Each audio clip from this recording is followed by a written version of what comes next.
Bonjour, alors aujourd'hui sur cette chaîne YouTube où habituellement on parle développement photo, traitement, etc.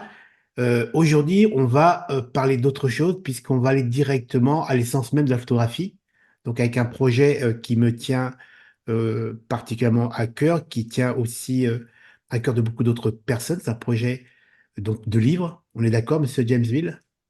Ouais, tout à fait. Mais avant de parler de ce livre, donc plus précisément, on va surtout découvrir toute l'histoire, puisque le livre fait partie d'une histoire qui a débuté il y a quelques années et qui continue. Donc avant de parler plus précisément du livre, on va déjà découvrir un peu le parcours, tout l'avant, La genèse la du genèse de ce projet. livre, avec un voyage, un premier voyage à découverte d'une île, donc intitulé L'île Rouge, puisque en même temps c'est aussi le titre du livre.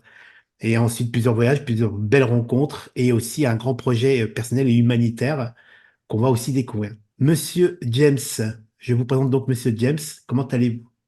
Ça va. Content de te retrouver, ça faisait longtemps, Ouais, on va se tutoyer direct, hein, puisque je crois que les gens savent qu'on se connaît assez bien. hein. Ouais. Alors, Monsieur James, qui est le créateur de la place des photographes, mais qui est Ouais. aussi le dirigeant de Art Photolab, le labo à Paris, donc en région parisienne, mais qui est aussi le co-créateur de l'association MADA, c'est ça? Oui, non, je suis que le mari de la présidente. D'accord, ok. Et donc on va parler de livres, on va parler aussi de l'association Madame, mais on va aussi parler de tout le parcours, encore une fois, toute cette belle découverte qui va donner, pour l'instant, un premier livre et peut-être d'autres choses à venir. Et donc j'aimerais déjà que tu racontes ta découverte de cette île incroyable qui est donc Madagascar. Voilà, tout à fait. Je pense que beaucoup de gens, non pas tant que ça malheureusement, mais euh, on connaît cette île ou on en a entendu parler. On entend beaucoup parler de Mayotte en ce moment, qui est une petite île juste au large de Madagascar, au nord-ouest de Madagascar. Mais Madagascar, c'est une grande île, pour juste donner l'étendue de cette île. C'est une île qui est grande comme la France, c'est le Benelux réuni. Quand je regarde sur la map monde, elle est à côté de l'Afrique, elle paraît toute petite, mais Ouais, ouais, c'est clair. Et donc, très grande superficie et avec une histoire compliquée, pas facile, comme toutes les colonies, parce que c'est une île qui a été colonisée plus d'une fois, et la dernière par la France. Et c'est une île qui, pour juste donner un chiffre, c'est une île qui cette année vient de faire, enfin 2023, les chiffres de 2023 viennent de tomber, a presque battu, oui, a battu son record de personnes étrangères qui ont posé le pied sur le sol de Madagascar, donc qui ont eu un visa. Et ce chiffre est de 223 000, alors je n'ai pas les chiffres exacts, mais c'est 223 000 personnes.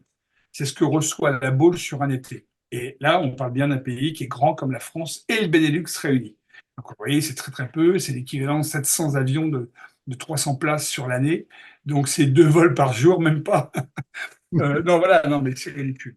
Et en sachant que je pense que au moins 50% des visiteurs, des gens qui viennent à Madagascar, viennent dans un but de bienveillance. Il peut y avoir la découverte de l'île, mais c'est surtout une découverte de bienveillance parce que on l'appelle aussi l'île du sourire. C'est pas innocent et c'est une île, quand on y met les pieds, euh, on ne peut plus on ne peut ne pas y retourner, ce n'est pas possible. On est obligé. Enfin, voilà, on on est a attaché accroché. à cette culture, à ces gens qui sont, euh, qui sont absolument extraordinaires. Même si tous ne parlent pas français, le français a été abandonné pendant très longtemps. Mais il y a quand même quelques ethnies qui parlent un peu français ou des anciens qui parlent un peu français. Et puis là, ça revient un petit peu. Mais c'est un pays qui, oui, oui, on s'y sent bien, tout simplement. Alors, juste pour te faire pour essayer de vous faire à tous la genèse un petit peu du projet dont on va évoquer tout à l'heure la réalisation. C'est un pays qu'on a découvert la première année où on voulait partir avec Elvis, c'était en 2015. On décide d'y partir au mois de juin. Sauf que les billets d'avion étaient trop chers. Et on était un peu fauchés. C'était un peu compliqué à ce moment-là. Je crois que ça l'a toujours été toute ma vie, de toute façon. Mais enfin, bref, 2015, plus que... On va rester autour du sujet parce que sinon, Ouais, on 2015. va ouvrir les bières. Ouais, C'est parti pour 3 heures de. mais, et donc on abandonne parce que les billets d'avion étaient vraiment trop chers et Madagascar fait partie des destinations qui malheureusement fait partie des billets les plus chers de la planète. Et et donc on reporte à 2016 et pendant un an on travaille notre sujet pour arriver là-bas en connaissant bien enfin connaissant bien, soyons pas prétentieux, mais en ayant une bonne idée du pays, des ethnies, des régions, des climats, des cultures en général. Donc ce qui fait qu'on est arrivé en 2016 là-bas. Je ne vais pas dire qu'on est arrivé chez nous, mais un peu quand même. On avait pris confiance et on était à l'aise tout de suite. Dès la première journée, on se sentait bien. On avait l'impression de bien connaître ce pays. Et le deuxième jour de notre voyage, enfin non, le premier jour de notre voyage, je dis des bêtises, dit 17h30, le soleil se couche. On s'arrête dans un village, on avait un chauffeur.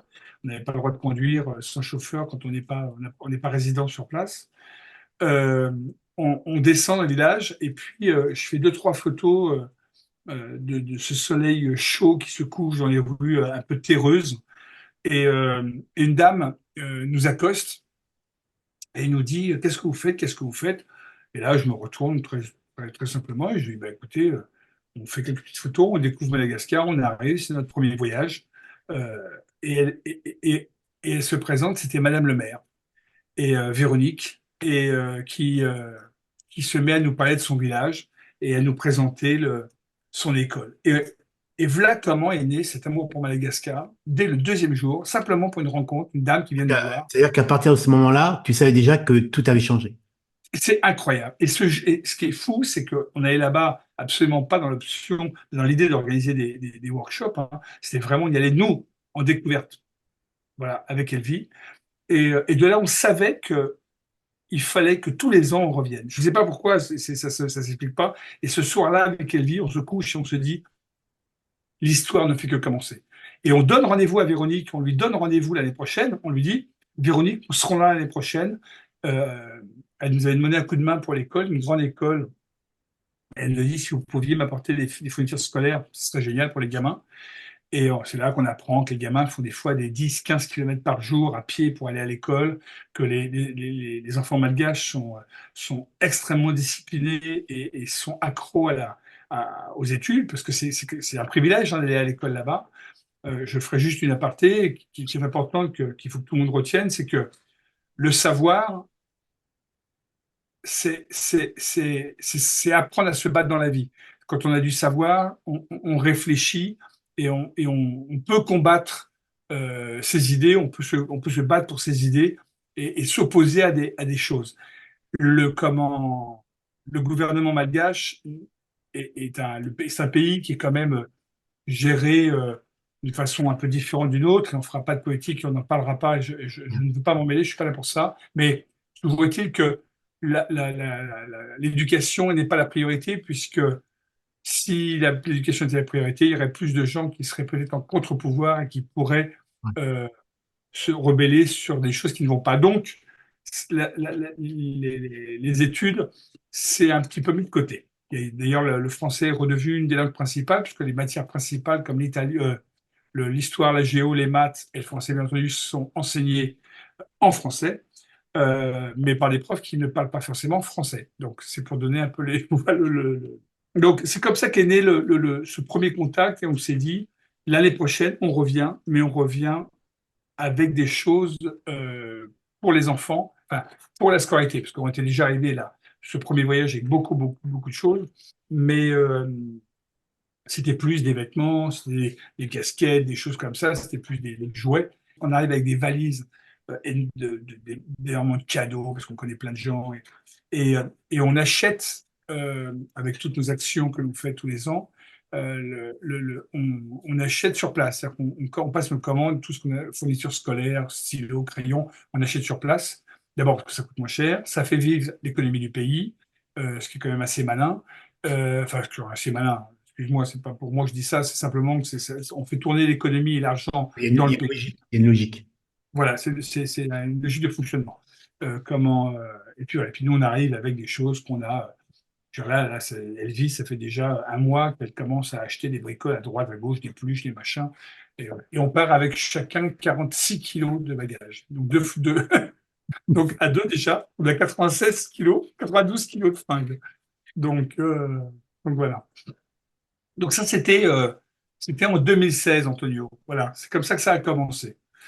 Et 2017, on est arrivé avec un groupe de. Alors, j'aime pas dire stagiaires parce on n'est pas dans cet esprit-là. On est plus dans du, des photographes que j'emmène sur un voyage avec un regard euh, positif. C'est-à-dire que Madagascar, d'ailleurs, c'est dans la préface du livre, j'en parle, mais le Madagascar est un pays qui est toujours montré, parce que c'est ce qui fait vendre, pas les photos, mais les magazines, sur un aspect pauvre, misérabilisme, et j'en passe et des meilleurs. Alors que c'est un pays qui est extrêmement riche. Quand je parle de richesse, c'est pas forcément l'argent, c'est les richesses de culture, c'est les richesses de ressources également. Et la chose les mots forts que je donne à les gens, aux photographes qui m'accompagnent, c'est de dire euh, apprenons à regarder positif dans ce monde qui est un peu trop noir à mon goût. Et je pense que si on avait des démarches plus constructives et plus positives, tout irait beaucoup mieux. Je veux pas vivre dans un monde de bisounours parce que ça m'intéresse pas non plus. Mais en l'occurrence, ayons des démarches photographiques plus énergiques, plus positives, en donnant envie aux gens d'avancer et et on ira beaucoup plus loin. Et Madagascar, voilà, moi, c'est juste pour moi inconcevable. Alors, très égoïstement, là, on est tous les deux, donc personne ne nous entend, Antonio. Je ne souhaite que personne ne vienne à Madagascar. Ce pays est à moi, tu comprends? Mm. Je veux le garder pour moi. Je veux prendre le train tout seul, je veux prendre mon taxi brousse tout seul. Parce que voilà, j'ai l'impression d'être tout seul dans ce pays. Quand on y va avec Elvie ou avec les photographes, on est 10, on est 8 ou 10, on a l'impression que le pays nous appartient.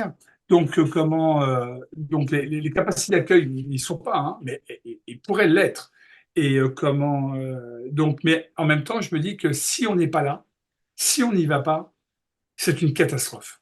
C'est une catastrophe parce que le pays, enfin, oui, les enfants, le nombre d'associations qui se sont créées là-bas, ou se créent en permanence, c'est parce que les gens ont envie, même avec peu, hein, mais d'aider un petit peu et de participer à non pas à la reconstruction du pays, mais à l'éducation des enfants, parce que c'est ce qui leur permettra de vivre mieux demain.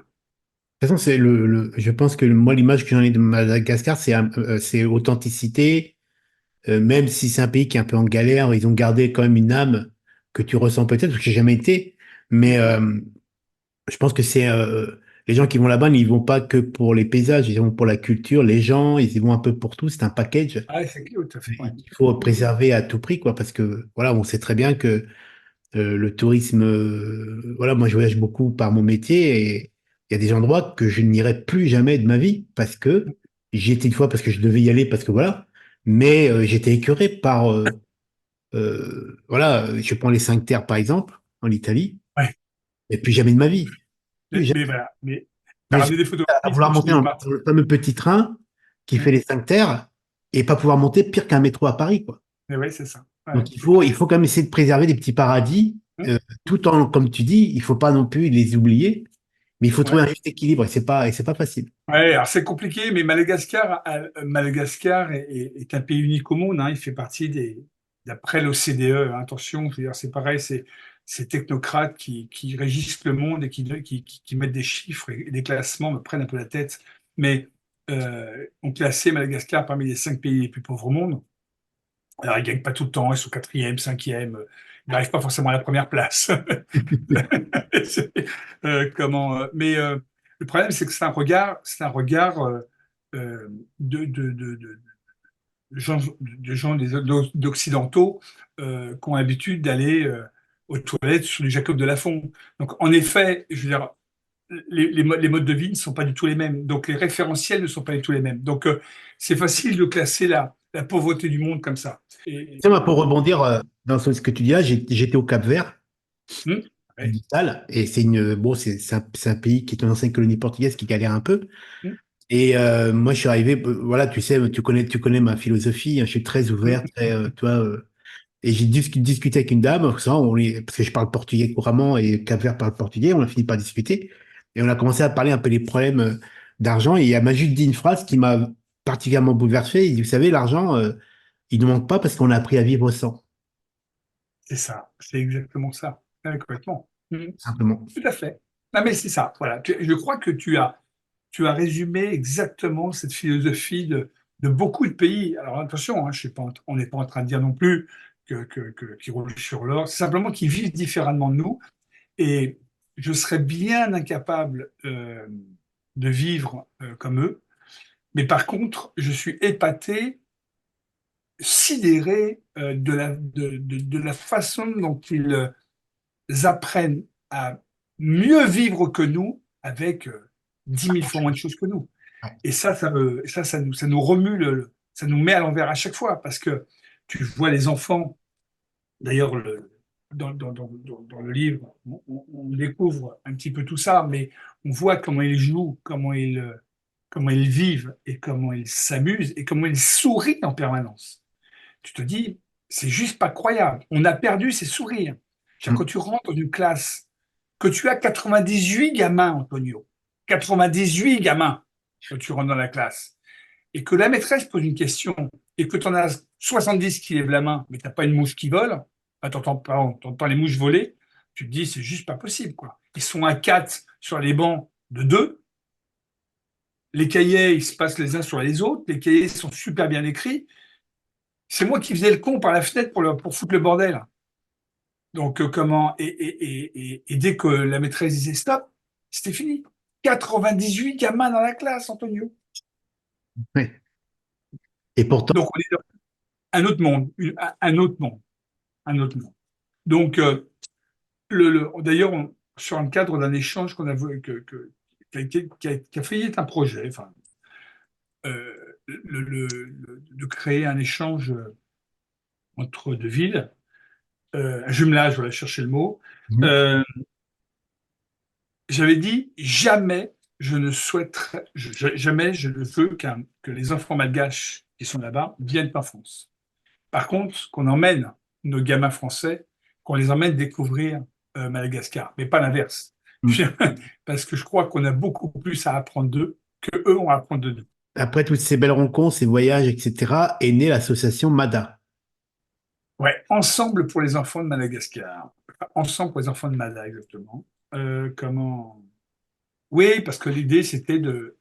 Ça a commencé tout simplement. La première année, on a aidé une école en achetant quelques centaines de cahiers, quelques milliers de crayons, enfin bon, beaucoup de choses. Et, euh, et puis la deuxième année, il y a un cyclone qui était passé, ils avaient besoin de reconstruire un bâtiment. Donc on a dit, bah écoute, Véronique, on va essayer de trouver l'argent.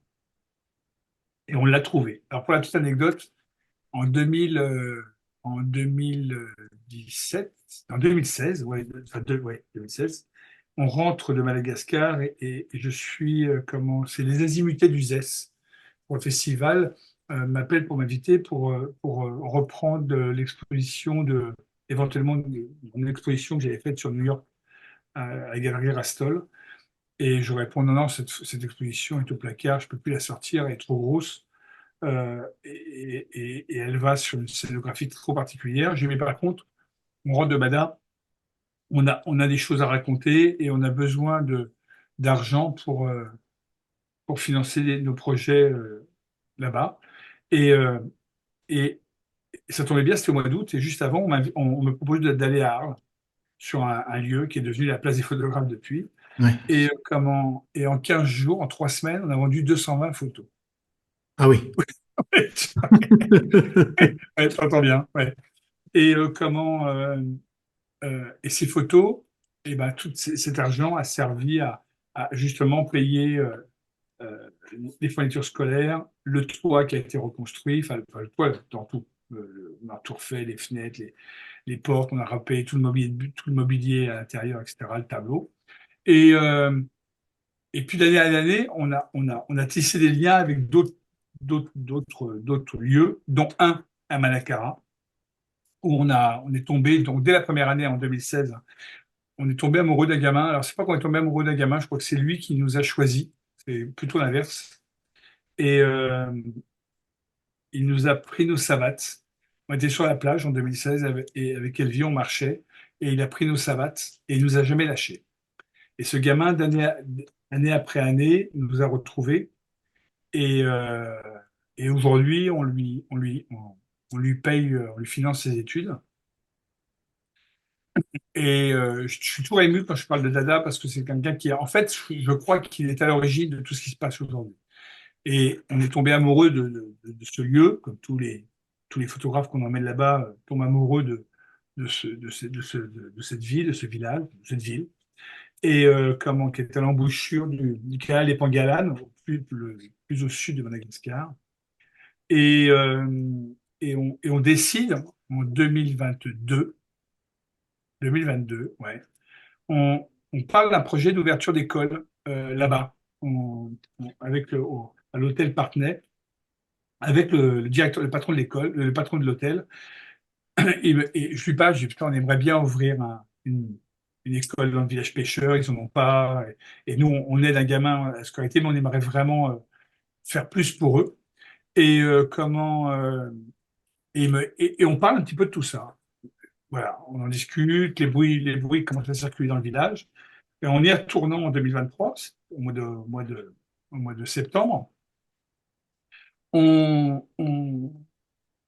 la veille de partir, on y était 2 fois cette année, euh, une famille nous fait savoir par le téléphone malgache, le pot de yaourt avec le fil, qu'ils veulent absolument nous voir ce soir. Et ils savaient qu'on partait le lendemain matin de bonne heure. Et la nuit était tombée. Et on dit au photographe, désolé, il y a des gens qui veulent nous voir, on ne sait pas pourquoi. On, on, on revient. Et on part avec le bus, notre bus, on part, et c'était pas loin, c'est à 5 km de Malacara, et on s'embourbe, en plus, dans un chemin de sable, une vraie merde. On finit à pied, et on arrive dans un village, pleine nuit, et on est accueilli par un monsieur, une dame d'un certain âge, je dirais 70 ans à peu près, en sachant, je crois que la moyenne de vie là-bas est de 65, d'après les chiffres que j'ai, 63 ou 65 ans. Et de 70 ans, et ces gens nous disent, on a entendu dire que vous vouliez ouvrir une école. On leur dit oui, on aimerait ouvrir une école. Et elle nous dit, eh ben voilà, on a un grand terrain, on vous le donne. Et là, avec Elvie, on se regarde, on se dit, mais c'est un peu fou cette histoire. Alors, tu vas voir, Antonio, le destin, enfin, je veux dire, quand les planètes s'alignent, enfin, je veux dire, Ouais. il y a un moment donné, il faut pas chercher. Et puis elle nous dit, on lui dit, écoutez, nous, on veut être propriétaire de rien, on veut juste soutenir un projet, mais on a besoin de gens de confiance pour le construire sur place. Et là, on commence à devenir fou. Elle nous dit, oui, mais alors comment on pourrait faire on a notre fils qui est architecte. De là, on apprend que son fils est architecte sur la capitale à Tananarive et que c'est l'un des meilleurs copains de notre guide, donc une trentaine d'années, 35 ans, une petite, ouais, un peu plus de 30 ans. Et, euh, et on lui dit, et elle nous dit, mais comment, si vous voulez pas le terrain, comment on structure ça? Et on lui dit, bah, écoutez, nous, ce qui nous ferait plaisir, par contre, c'est que vous montiez une association, vous la gérez, on vous aide, on vous accompagne surtout, mais par contre, c'est vous qui en avez la présidence et vous lui donnez le même nom que la nôtre. Et là, super honoré, bien, mais ouais, génial, superbe. Donc, ils vont créer là, c'est dans les jours qui viennent, l'association Ensemble pour les enfants de Mada à Malacara. Et ils vont reprendre notre logo, on va tout leur faire. Et nous, on va leur servir, on va gérer le projet à distance. Donc, quel est ce projet? C'est qu'en fait, c'est, on est dans un village. Ah oui, non, j'ai pas fini. Je voudrais juste continuer les découvertes un peu folles. C'est que dans ce village, on nous dit, mais où est-ce qu'on est? Et elle nous dit, bah, vous êtes venu cet après-midi. Comment ça, on est venu par cet après-midi? Bah oui, vous êtes venu par le canal. vous êtes venu à l'Alambic acheter des huiles essentielles. Ah oui, on y vient tous les ans. Mais elle me dit, mais c'est à nous. C'est sur terrain qu'on va mettre l'école. Là, on la regarde et attendez, me dites pas qu'on est sur le village et je lui montre la photo. Je sais pas si tu vois la photo de la maison avec les deux enfants Bah, je qui l'ai. partent. Tu Elle- l'as. Là, voilà. Elle a été faite dans ce village en 2016.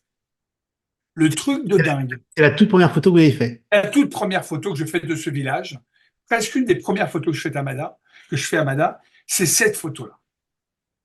Et au moment où au moment où je réalise, je prends cette photo, je sais pas pourquoi, mais en 2016, j'ai déjà les frissons quand je prends la photo. Parce qu'elle me parle, parce qu'elle trouve son titre immédiatement, le chemin, elle est pleine de sens. Et là, je lui explique, j'ai dit, c'est absolument incroyable. Et tout se recoupe comme ça. Et donc, de là, on lui dit, bah, écoute, voilà ce qu'on fait, on s'en va, on repart demain, on rentre à Paris on était encore 3 semaines à Madrid. On monte à Paris dans 3 semaines. Euh, on monte un projet, on va écrire un livre et on va financer cette école. On va créer cette première école pour accueillir 40 gamins, 80, pardon. Donc, et on va faire deux demi-classes, de matin et l'après-midi, et on va créer un projet. Donc, on a créé un vrai projet avec, avec une école, une grande classe, une maison pour le gardien, des sanitaires, avec douche et WC, garçons, filles, un puits d'eau, et une clôture qui sera le terrain pourra accueillir plusieurs classes, et une clôture par contre qui elle va être construite par les villageois en remerciement et en cotisation entre guillemets pour payer la scolarité de leurs gamins, donc les investir un petit peu dans le projet. Donc, beaucoup de choses ont été réfléchies derrière. Collaboratif, quoi. Exactement, tout à fait.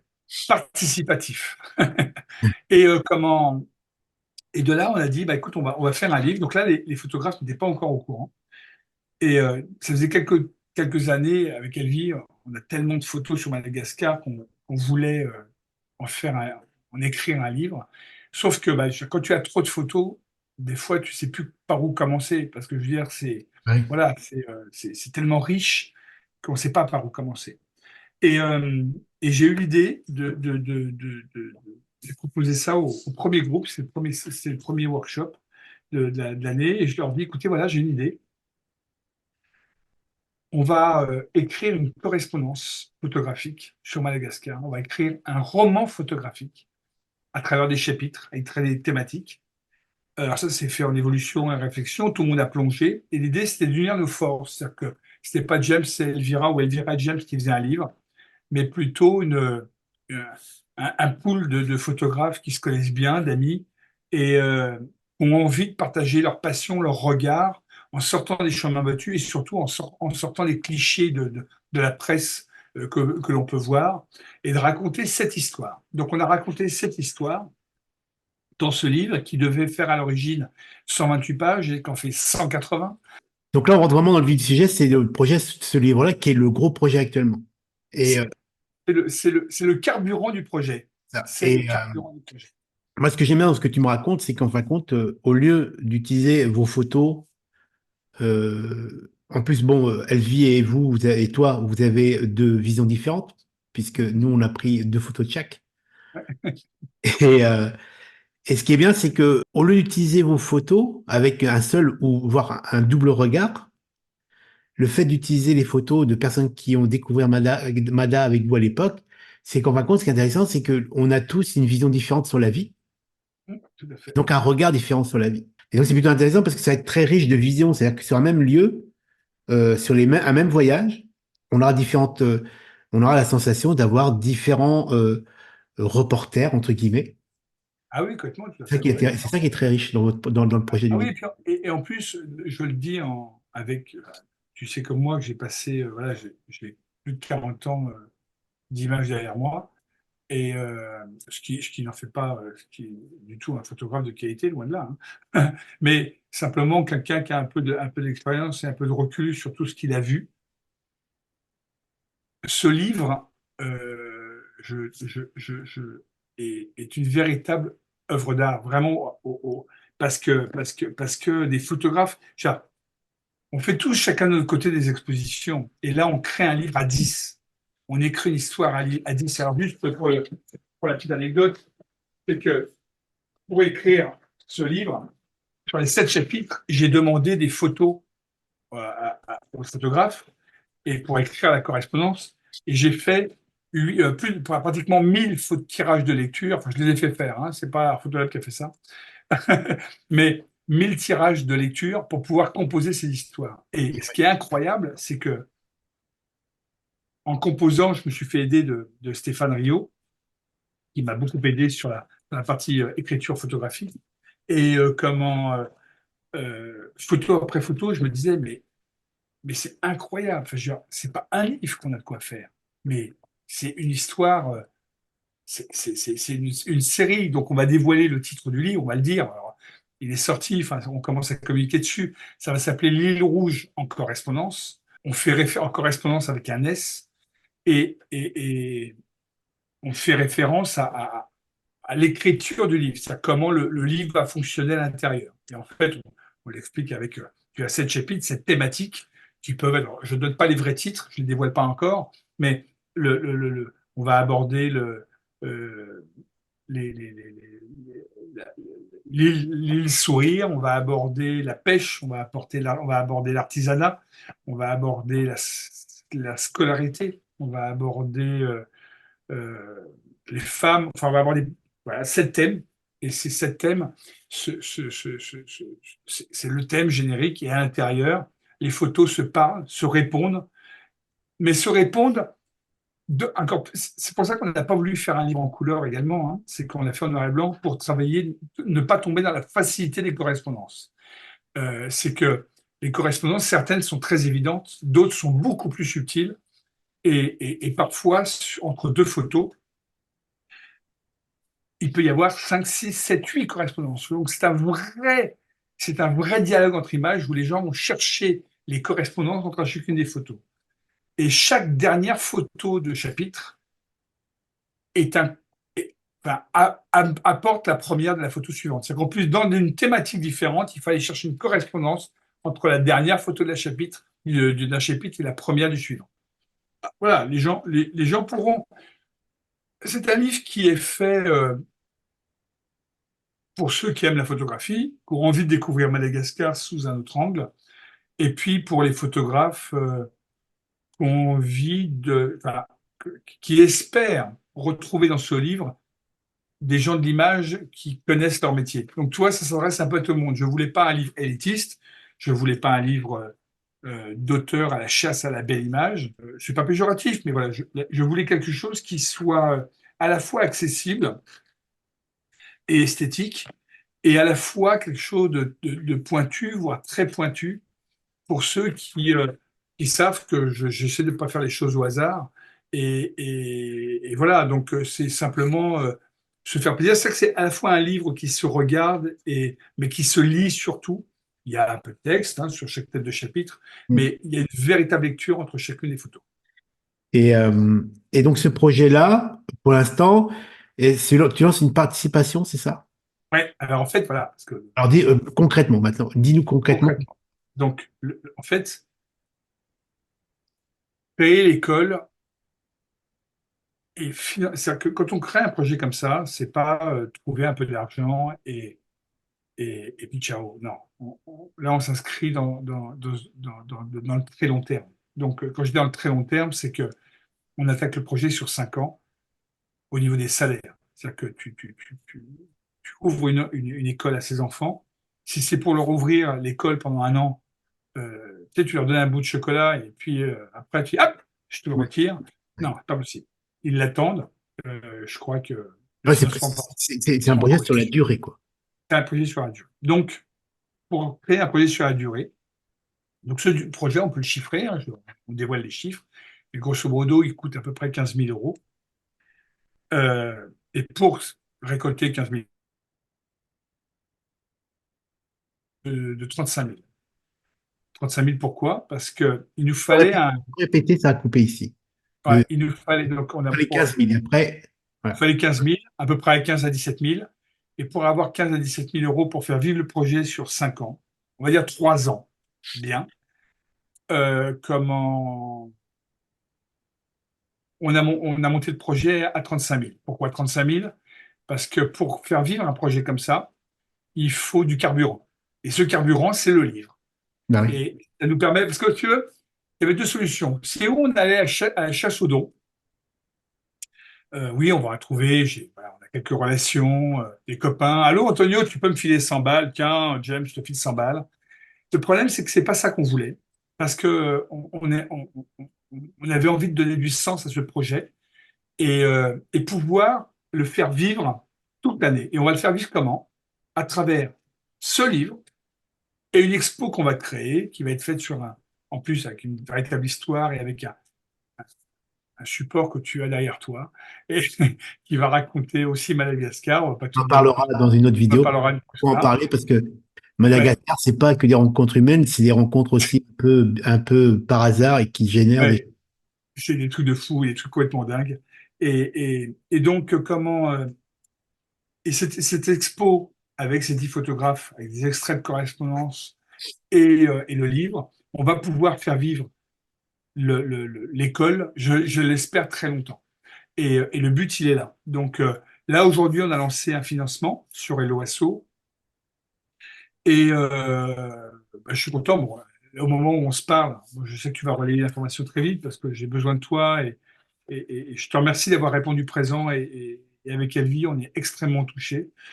On a besoin de vous pour acheter des livres euh, et permettre à ce projet de se concrétiser. Alors, en 24 heures, on a financé 50% du premier palier. C'était déjà, on appelle 24 heures, donc c'est pas mal. Mais c'est pas assez. Premier palier qui est à 8 000. Et 8 000, c'est quoi? C'est le palier du carburant. C'est voilà, on paye le livre et on attaque, donc j'espère là, d'ici 2, 3 jours, on attaque le financement de l'école. Donc on a créé des paliers qui sont 8 000, 16 000, 22 000, 26 000 et 30 000, je crois, Mhm. et qui sont des différents paliers où on fabrique l'école, on paye les salaires, on fabrique la maison du gardien, les sanitaires, le puits et l'expo qui sera en dernier. Est-ce qu'au-delà du livre, parce que de toute façon, je pense que je suis pas le seul beaucoup qui tourne autour de ce projet, qui entendent parler de Mada depuis des années et savent que l'important, c'est surtout que c'est pas qu'une histoire de livre, c'est une histoire de cœur, c'est Ouais, des tripes qui sont mis sur la table, hein. ouais. Mais, mais est-ce que, à partir de, parce que je pense que, et j'espère que ça aboutira, tu pourras nous faire de temps en temps des petits retours sur l'histoire après? Ouais, alors j'allais venir, c'est qu'en fait tous les gens qui vont participer au projet là vont être listés, vont avoir un lien particulier avec nous, puisque tout ce qui va se passer étape par étape, quand on va couler la dalle au mois de mai, quand on va acheter le bois, quand on va faire la peinture, quand on va ouvrir, quand on va inaugurer cette putain d'école, je veux dire, j'en ai des frissons quand j'en parle, au mois d'octobre l'année prochaine, tout sera partagé avec ces 300, 400 personnes privilégiées et de façon à, oui, à partager ce bonheur. Parce que je veux dire, on ne cherche pas de l'argent, hein. On cherche à rendre heureux des gamins. C'est-à-dire ils attendent cette école. Ils en ont besoin. Et on va commencer par des choses simples, hein. C'est pas des maths, de l'anglais ou du français. Non, non, on va commencer par l'éducation. C'est dire bonjour, dire au revoir, Et se même laver les mains, un lieu où ils peuvent se rencontrer entre eux déjà. se rencontrer, échanger et apprendre des choses de la vie tranquillement, doucement. On a une frustration, hein, c'est que là, le premier projet, on est là pour le financer, pour chercher l'argent, pour l'organiser. Sur place, on a tous nos liens, on est en contact permanent. Euh, le, le- le- la deuxième classe qu'on fera, parce que j'espère qu'on pourra faire la deuxième classe l'année prochaine, donc ça coûtera moins cher, parce que la structure sera déjà toute montée. Mais la classe école qui va faire, donc la classe va faire 4 mètres par 12, c'est ça, donc elle est grande, coûte à peu près 6 000 euros. Donc c'est le coût de fabrication pour cette grosse structure avec une dalle béton.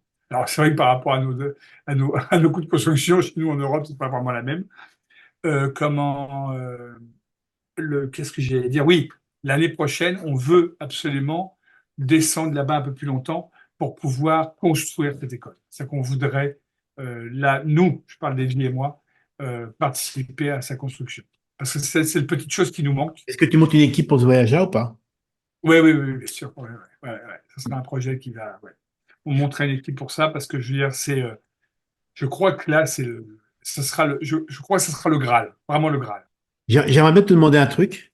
Ouais. Et quand elle sera terminée, que tu m'envoies une photo Une photo de quoi? de l'école, Ah, mais oui. que Mais- je glisserai dans le livre. ah, Ça peut être une bonne idée, ça. ah Tu ben sais, c'est des une très petites très photos bonne comme idée. ça, un petit tirage de lecture, qu'on glisse dans le livre. Et comme ça, Exact, dans 10 ans, quand j'ouvrirai le livre, je dis, ah ouais, et ben voilà. C'est concret, exactement. Tout à fait. Mais tu vois, je crois que ça va même être une très bonne idée de contrepartie. tu vois. Parce qu'en fin de compte, tu te dis, quand tout, et tu dis, voilà, et derrière, tu as un peu, je sais pas, après, Ouais, pas, eh pas, oui, non, mais pas un complètement. tirage Tout à d'art, fait. mais genre en format carte postale, Ah oui, avec oui, je suis d'accord. Tout à fait. un petit Ouais, mot ouais. derrière, toi, pas un mot Ouais, personnalisé, mais un mot qui dit, concrètement, tu te dis, putain, c'est du concret. Elle est là, ouais, l'école. c'est ça. Et on va tout faire, hein, on va se battre pour ça. De toute façon, je pense que Ouais, ouais, ouais. On a 34 jours encore. Alors, je ne sais pas quand tu vas pouvoir diffuser, avoir monté tout ça, mais je te connais, donc je connais ton côté efficace et redoutable. Mais grosso modo, il reste une trentaine de jours pour réaliser ce projet. Euh, ouais, ouais, il faut qu'on y arrive. Faut. bah, écoute, de toute façon, je mets tout ce qui est lien avec cette vidéo, on va relayer ça un peu partout, et puis on se tient au courant, et puis on va surveiller le compteur aussi. On Hein? lâche rien. Il évoluera parce que ce qui est très marrant, c'est que sur Helloasso, on peut créer des paliers. Donc là, on a créé un premier palier à 8000. Donc on va arriver dès qu'on peut, rapidement, j'espère. Et après, on passera à 16 000. Donc on va passer de 100% à 50%. Et ça, c'est génial. Ah, Une c'est pour espèce ça de qu'on se passe, et garantie. puis on se tient au courant, et puis c'est pareil, parle-nous de ce projet-là, tiens-nous au courant, on voit des choses. Ouais, mais on va communiquer de toute façon toutes les Ouais. semaines. Là, on va faire plein de choses et on va, Ok. il y aura beaucoup de partage. Super. Bah, de toute façon, voilà, t'as pu parler de ce projet-là, et moi j'avais envie aussi d'en parler, puisque on est un peu tous, même si au-delà du fait qu'on est photographe, on a aussi la chance de faire de belles rencontres dans nos voyages. Ouais, Et c'est quand on peut les partager, souvent ce que je dis, derrière une photo, enfin, quand la photo, c'est juste un déclic pour figer un moment, mais il y a l'histoire qui va avec, l'histoire ouais, avant la photo. Souvent, la photo, c'est juste la fin d'une histoire. Et là, il y a l'histoire avant, il y a la photo, et ça continue derrière, puisqu'il y a d'autres projets qui continuent. Et si on peut utiliser cet art, qui est un bel art, la photographie, faut pas oublier, ouais. on est dans une activité artistique, si on peut utiliser notre savoir-faire et notre sensibilité pour aider d'autres personnes, c'est encore mieux. Merci Antonio, moi voilà, je te remercie du fond du cœur. Je sais que tu es quelqu'un de très écouté et très suivi. Donc merci d'avoir accepté, Non, j'ai pas, d'avoir non, c'est même pas ouais, ouais, comme, c'est pas accepté. c'est comme une évidence. Voilà, d'avoir voulu m'accompagner aussi, nous accompagner avec Elvie dans cette histoire. Et, euh, et j'espère que nous pourrons fêter ça grandement tous ensemble. Ça marche. Allez, Merci. on croise les doigts. Allez, ciao, à bientôt. À Bye bye. bientôt, à très vite.